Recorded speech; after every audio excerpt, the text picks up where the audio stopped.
अस्सलामु अलैकुम वरहमतुल्लाहि वबरकातुहू। मोहतरम भाइयों, बुजुर्गों और दोस्तों, ये हमारा इस्लाह मुआशरा का 248वां सबक है। मोहतरम बुजुर्गों, 2 रोज़ पहले यूपी के बुलंदशहर के पास नेशनल हाईवे नंबर 91 पर एक वाक़या पेश आया। रात के वक्त में एक फैमिली सफ़र कर रही थी। कुछ लोगों ने उनकी गाड़ी को रोका। उनके जो मर्द थे उनके हाथ पैर बांध कर उनको गन्ने के खेत में फेंक दिया, और एक माँ और बेटी दोनों भी थे। उन दोनों को खींच के लेकर गए खेत के अंदर, और उन दोनों के साथ में कई मर्दों ने जिना बिल जब्र किया, इज्तिमाई आबरू रेजी की, सामूहिक बलात्कार किया। उसी दिन दूसरा वाक़या दिल्ली में पेश आया। नोएडा के अंदर एक 31 साल के आदमी ने अपने पड़ोस की ही एक 4 साल के मासूम बच्ची के साथ में रेप किया, जिना बिल जब्र किया। तीसरा वाक़या, एक ऑटो रिक्शा ड्राइवर ने कोई लेडीज़ उसके रिक्शे में बैठी हुई थी, उसको ऐसी खेत में ले जाके उसके साथ में भी रेप किया। ये 2-4 वाक़यात नहीं हैं। हमारे मुल्क हिंदुस्तान में हर घंटे में ऐसे सैकड़ों वाक़यात पेश आते हैं जिसके अंदर औरतों के साथ, लड़कियों के साथ रेप किया जाता है, जिना बिल जब्र किया जाता है। और हमारे जो लीडर्स हैं वो न्यूज़ चैनलों पे आकर बयानबाजी करते हैं, अपनी सियासी रोटियां सेकते हैं और उसके बाजू में सरक जाते हैं बाजू को, और मुल्क के हालात जैसे थे वैसे ही रहते हैं। ऐसा क्यों होता है मेरे मोहतरम बुजुर्गों? इसकी वजह क्या है? उसका रीज़न क्या है? हमारे मुल्क में ये चीज़ क्यों काबू में नहीं है? उसके कुछ रीज़न है। जब तक हम इसकी जड़ को नहीं काटेंगे, इसकी जड़ को नहीं ख़त्म करेंगे, तो ये हादसे होना बंद होना मुश्किल है। इसके लिए अभी 8 दिन पहले हमारे महाराष्ट्र के अंदर एक बहुत बड़ी पॉलिटिकल पार्टी है, उसके जो सदर है, अध्यक्ष है, उन्होंने मीडिया के सामने बयान दिया था। उन्होंने कहा था कि रेप के वाक़यात अगर कंट्रोल करना है तो उसके लिए वो कानून लागू करना पड़ेगा जो अरब कंट्रीज़ में है, अरब मुल्कों में है, और वो ये है कि रेप करने वाले के सर को कलम कर दिया जाए, उसको संसार किया जाए, पूरे मीडिया चैनलों को बुलाया जाए। जब लाइव वो प्रोग्राम दिखाया जाएगा कि रेप करने वालों के सर काटे जा रहे हैं, तो दूसरे करने वालों के बदन पे से बाल खड़े हो जाएंगे कि ये काम हमने कैसे करना चाहिए। एक तो हमारे यहाँ पे कानून इतना सख्त होना चाहिए, मगर हमारे यहाँ पे होता ऐसा है कि हमारे यहाँ पे छोटे से छोटा और बड़े से बड़ा भी केस है तो उसका फैसला आने में 30 साल, 40 साल, 50 साल, 60 साल लग जाते हैं, और तब तक जो है तारीख पे तारीख, तारीख पे तारीख, तारीख पे तारीख चलते रहती है। मगर वो जो बेचारे अपने फैसले का इंतज़ार करते हैं और इंसाफ का रास्ता देखते हैं, बेचारे कब्रों में पहुंच जाते हैं। इसीलिए हमारे यहाँ पे ये हाल है कि लोगों के दिलों से कानून व्यवस्था के लाइन से डर निकल चुका है। तो हमारे यहाँ ऐसा सख्त कानून होना चाहिए, क्योंकि आजकल के ज़माने में डीएनए टेस्ट वगैरह निकल चुके हैं कि रेप करने वाले ने किया या नहीं किया वो 2 घंटे में पता चल सकता है। उसके लिए इतनी लंबी प्रोसेसिंग करने की ज़रूरत ही नहीं है। आप डीएनए टेस्ट करो, उसका रिज़ल्ट आने में सिर्फ 2 घंटे लगते हैं। और यूरोपियन कंट्रीज़ में, अदर मुल्कों में आज यही हो चुका है कि वो लोग जो लेटेस्ट टेक्नोलॉजीज़ है उसका भरपूर इस्तेमाल करते हैं। और जब हमारे मुल्क में नारे लग रहे हैं डिजिटल इंडिया, इंडिया को डिजिटल बनाने के, तो हमारे यहाँ पे डिजिटलाइजेशन कहाँ पर है? हमारे यहाँ पे डिजिटलाइजेशन सिर्फ फिल्मों की हद तक बाकी रहा हुआ है। बाकी ना हमारे गवर्नमेंट के बैंकों में डिजिटलाइजेशन आया है, वहाँ पे वही लंबी लंबी लाइनें होती है और 2-2 घंटे के बाद नंबर आता है।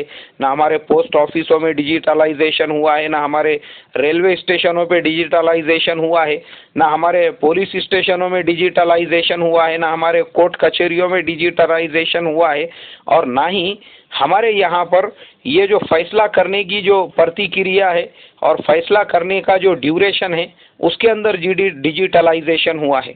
अरे आप अगर डिजिटल इंडिया ही बनाना चाहते तो ये तमाम शोबों में, इन तमाम विभागों में पहले डिजिटलाइजेशन को लेकर आओ कि जब कोई जिना करने वाला है 2 घंटे के अंदर पता चल जाता है उसने किया या नहीं किया उसकी डीएनए रिपोर्ट के अंदर।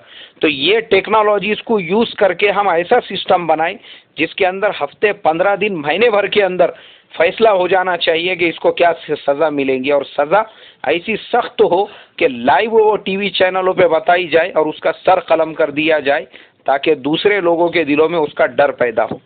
एक तो कानून सख्त होना चाहिए, और दूसरी तरफ हमारे यहाँ पर जो टीवी चैनल से जो फिल्में हैं उसके ऊपर भी हमारे सेंसर बोर्ड ने ऐसे ऐसे उसमें कट करना चाहिए या उसके ऊपर ऐसी पाबंदियां लगाना चाहिए, क्योंकि हमारे यहाँ फिल्मों में खुले आम जिनाकारी की दावत दी जाती है, उसमें सिखाया जाता है बाज़ाब्ता जिना कैसे करना चाहिए, जिना को कैसे बढ़ावा देना चाहिए, लोचे लपड़े बाज़ाब्ता सोहबत कैसे करना चाहिए और लपड़े कैसे करना चाहिए, वो सब जब उसमें दिखाया जा रहा है ये चीज़ें आम होने वाली है।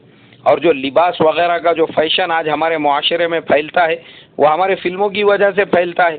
तो गवर्नमेंट ने उसके ऊपर पाबंदी लगाना चाहिए।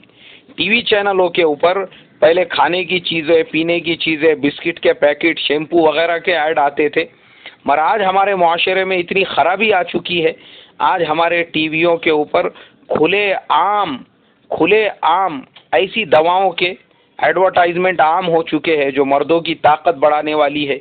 उसमें बाज़ाब्ता दिखाया जाता है कि ये कैप्सूल, ये जेल और ये स्प्रे यूज़ करने के बाद में मर्द कैसे जोश में जज्बात में आके वो किस तरीके से जो है ताल्लुकात बना सकते हैं। और जब ये तमाम चीज़ें हमारे घरों में टीवियों में दिखाई जाएंगी तो उसका मुआशरे पे असर पड़ने वाला ही है।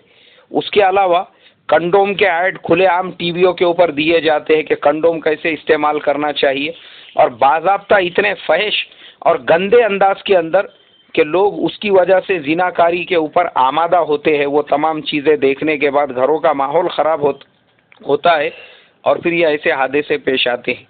और जो सीरियल हमारे यहाँ पे टीवियों में दिखाए जाते हैं, हर सीरियल में यही दिखाया जाता है कि एक मर्द वो 4 औरतों से कैसे लपड़े लोचे कर सकता है और एक औरत वो 4-4 झगड़े कैसे घेर सकती है। और ऐसे सीरियलों को नाम दिया जाता है पवित्र रिश्ता का, जिसमें ससुरे का लपड़ा बहू के साथ में, बहू का लपड़ा पड़ोसी के साथ में, देवर का लपड़ा भावच के साथ में, भावच का लपड़ा जो है दुकान के नौकर के साथ में, सबके लपड़े लोचे ऐसे मिक्स उसके अंदर दिखाए जाते हैं और फिर उसको नाम दिया जाता है पवित्र रिश्ता। अब जिस मुल्क में पवित्र रिश्ता के नाम से रिश्तों को ऐसे पामाल किया जा रहा हो और रिश्ते उसके अंदर ऐसे तार तार हो रहे हो, तो हम अंदाज़ा लगा सकते कि दूसरे टीवी सीरियलों का और दूसरी चीज़ों का क्या हाल होगा। तो हमारी गवर्नमेंट इन चीज़ों के ऊपर बैन लगाए। तीसरी चीज़, हमारे मुल्क में एक जो सबसे बड़ी चीज़ है, नौजवानों का शादी लेट करना और लड़कियों का भी शादी लेट करना। क्योंकि आजकल जो है हमारे नौजवानों में एक तो भीख मांगने का, चाहे हिंदू समाज हो, मुस्लिम समाज हो, कोई भी समाज हो, हर समाज में भीख मांगने का एक ये बना हुआ है, माहौल बना हुआ है। हमारी गवर्नमेंट ने डाउरी के ऊपर, जहेज के ऊपर और ये जो जोड़े की रकम ली जाती है उसके ऊपर पाबंदी लगाना चाहिए और उस पर उतनी ही सख्त सज़ा देनी चाहिए जितनी सख्त सज़ा हमारे यहाँ पे चोरी और डकैती के ऊपर है। और गवर्नमेंट ने एक लिमिटेशन बनाना चाहिए शादी के खर्च के ऊपर, क्योंकि होता ये है हमारे यहाँ पे शादियों में 10 लाख 15 लाख रुपये खर्च और लड़के वालों के नखरे, जिसकी वजह से लड़की वाले इतने मजबूर हो जाते हैं और लड़के तब तक शादियां नहीं करते जब तक कि उनको ज़्यादा से ज़्यादा भीख देने वाले लड़की वाले नहीं मिलते। वो चक्करों में इनकी उम्रें हो जाती है 26 साल, 31 साल, 35 साल। कोई डीएड लड़की ढूंढ रहा है, कोई बीएड लड़की ढूंढ रहा है, कोई जॉब वाली ढूंढ रहा है, और वो चक्कर के अंदर फिर ये लोग बाहर मुंह मारते हैं और ऐसे लपड़े लोचे करते हैं। क्योंकि ये जितने केसेस में जो पकड़े गए हुए हैं उनमें से अक्सर वही है जिनकी शादियां नहीं हुई होती है। और लड़कियों में भी हमारे यहाँ पे मेरा फ्यूचर, मेरा करियर, वो करियर और फ्यूचर बनाने के चक्कर में लड़कियां भी शादियां लेट कर रही है, जिसकी वजह से हमारा समाज ऐसे ख़राब होता जा रहा है। तो गवर्नमेंट ने इसके ऊपर भी, शादियों के खर्चों के ऊपर, शादियों की फजूल खर्ची पे, डाउरी पे, जोड़े की रकम पे भी पाबंदी लगाना चाहिए। और चौथी चीज़ कि हमारा जो मुस्लिम समाज है उसके अंदर भी ये बहुत सारी खराबियां आज जो जिनाकारी के लाइन से आम हो चुकी है। मुसलमानों की जिम्मेदारी है अपने बेटे की उम्र 20-21 साल जब हो गई उसी वक्त में हम उसकी शादी करके दें। मुझे कई नौजवान ऐसे मैसेजेस वगैरह करते हैं जिसके अंदर वो लोग ये कहते हैं कि मौलाना आप इसके ऊपर बोलो कि आजकल के माँ बाप इतने बेहिस हो चुके हैं जिनको बेटों की शादियों की कोई परवाह नहीं है, जिसकी वजह से बेटे दूसरी गंदी आदतों का शिकार, जैसे मुश्तजनी करना है, हस्त मैथुन है और बहुत सारी चीज़ें हैं, वो कर कर के अपनी जवानी को अपने हाथों से बर्बाद कर देते हैं। और जब उनकी शादी होती है उसके बाद उनका हाल ये होता है कि जिस चीज़ से उनको काम लेने का रहता वो काम करने के लायक ही नहीं रहती, क्योंकि इन्होंने अपनी पूरी जवानी को उससे पहले ही बर्बाद कर दिया हुआ होता है। तो अब क्या वो बीवी के हुकूक अदा करेगा? तो इसके लिए माँ बाप की भी ये जिम्मेदारी बनती है कि अपने नौजवान औलाद के जल्दी से जल्दी शादी की फिक्र करें, ख़ास तौर पे हमारे मुस्लिम समाज में। और दूसरी चीज़, हमारे समाज में ये जो तलाक का और बेवाओं के मसाइल है, तो हमारे उन मर्दों की भी जिम्मेदारी बनती है कि हमारे मर्द जब तक दो दो तीन तीन निकाह के माहौल को हमारे समाज में आम नहीं करेंगे, उस वक्त तक हमारे समाज के भी बहुत सारे मसले मसाइल और ये जिना और ये गंदगी और बुराइयां ख़त्म नहीं होंगी।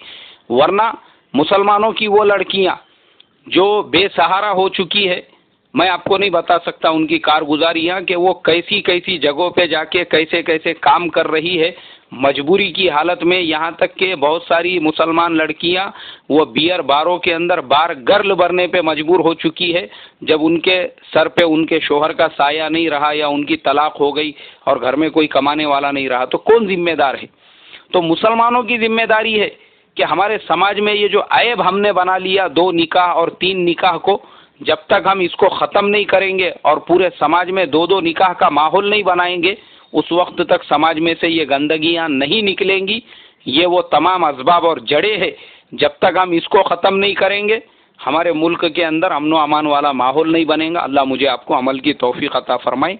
अस्सलामु अलैकुम व रहमतुल्लाहि व बरकातुहू।